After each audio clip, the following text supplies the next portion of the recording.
The head of the World Food Programme says the Nobel Peace Prize has given the UN agency a spotlight and megaphone to warn world leaders that next year is going to be worse than this year, and without billions of dollars we are going to have famines of biblical proportions in 2021.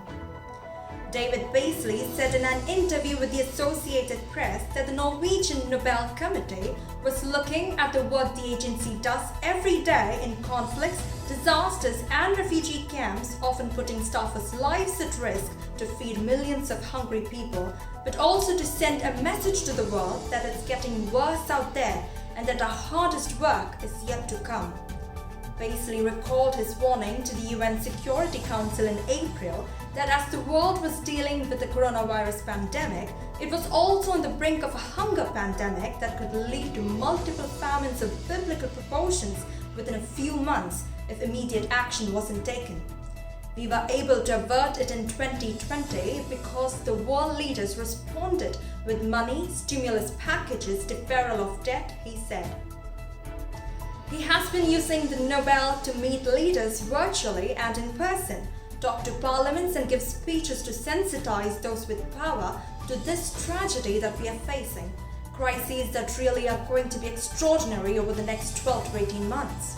In April, Beasley said 135 million people face crisis levels of hunger or worse. A WFP analysis then showed that COVID-19 could push an additional 130 million people to the brink of starvation by the end of 2020. He said in Wednesday's virtual interview from Rome, where WFP is based, that while famine was averted this year, the number of people facing crisis levels of hunger is increasing to about 270 million. There's about 36 countries that could possibly enter the famine conditions if we don't have the money we need, Beasley said. According to a joint analysis by WFP and the UN Food and Agriculture Organization in October, 20 countries are likely to face potential spikes in high acute food insecurity in the next 3 to 6 months and require urgent attention. Beasley said a COVID-19 vaccine will create some optimism that hopefully will help jump the economies around the world, particularly the Western economies. But he said there's already been $17 billion of economic stimulus this year, and we are not going to have that globally.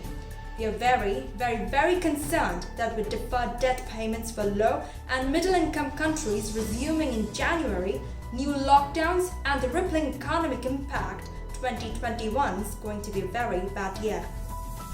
News Desk, Pravasi Insight.